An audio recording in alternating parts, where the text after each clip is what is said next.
Okay, let's begin. Okay, can you see me, Professor Copley? Yeah.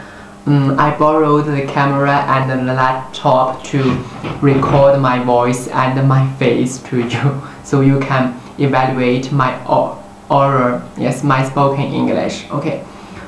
You know, this is the first time for me to video myself, so the effect might not be very good.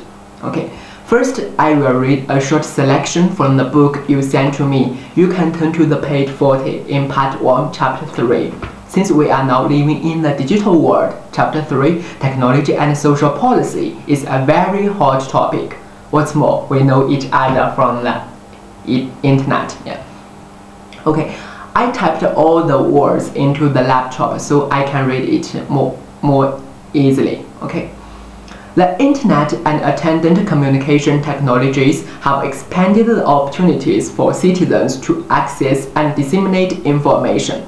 These technologies have allowed users to access a growing list of information on health and mental health, diseases, services, projects, political and economic ideas, cultural trends, and almost every other imaginable topic. The growth in the internet is so explosive that it is estimated that 25,000 new sites are added each month to the World Wide Web. Approximately 3.4 trillion email messages were delivered in the US in 1998, and about 2.1 billion US email messages are sent daily. The internet is also a social technology through which people with common interests can find each other and talk, listen, and sustain communication over time.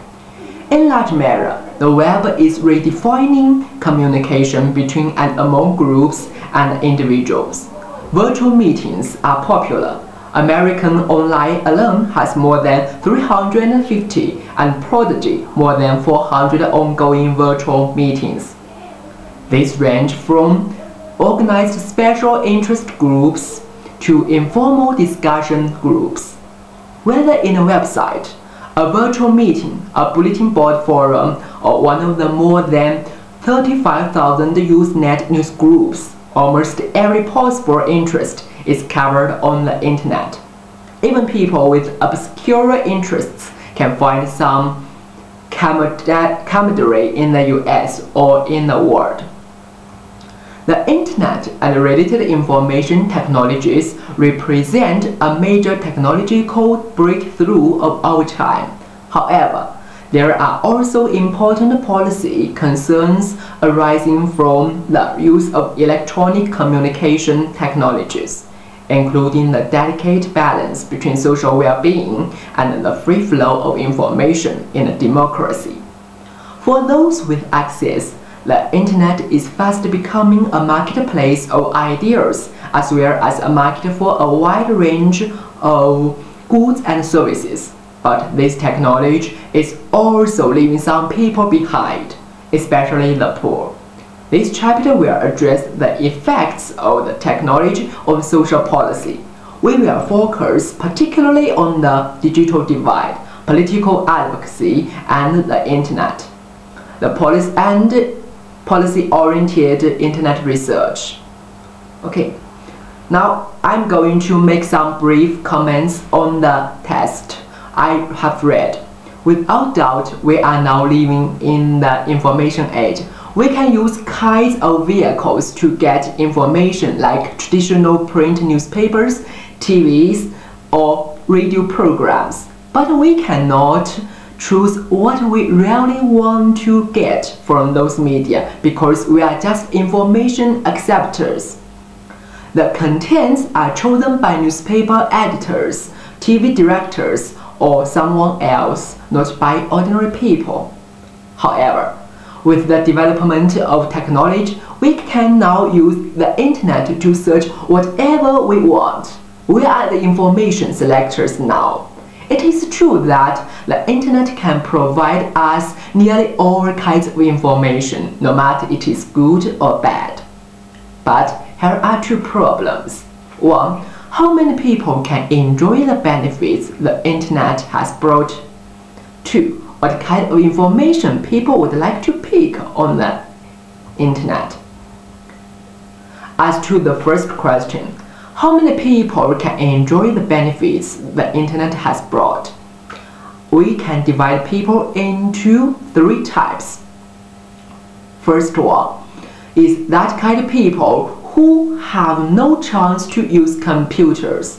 One explanation is that they may not have enough money to buy a computer. Another is that they may not have the skills to operate computers. The 2 possibilities are closely related. The poor cannot afford to receive high-quality education, so they don't have any opportunity to learn how to use the internet, access to computers to get information. Since they do not have the skills to operate computers, they do not have the chance to be employed as an officer. They are more likely to be hard laborers. Hard laborers normally earn less money. They are abandoned by the technology.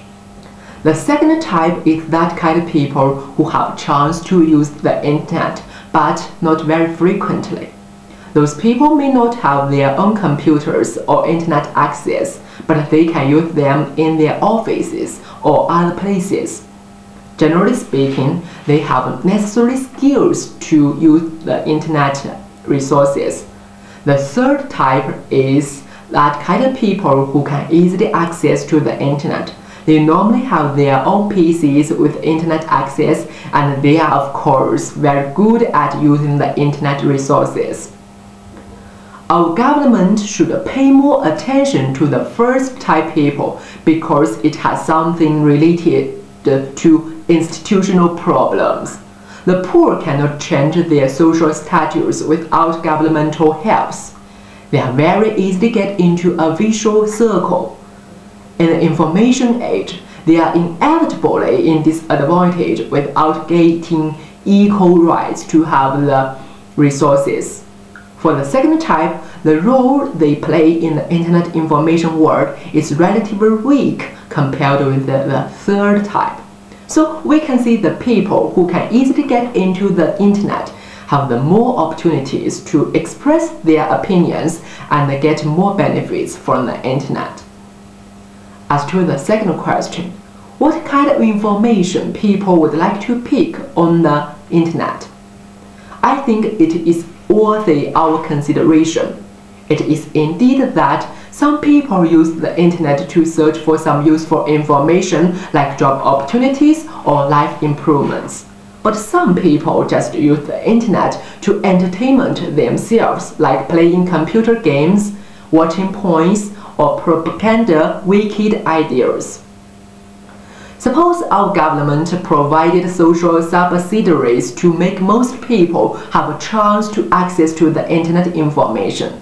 But most of them just used them to entertainment rather than to make use of it to improve our social productivity. You can easily see the bad effects of this situation. So I think our government should not only pay attention to make more people have chance to get access to the internet information, but also should direct people how to make full use of the internet resources to improve their own life quality and the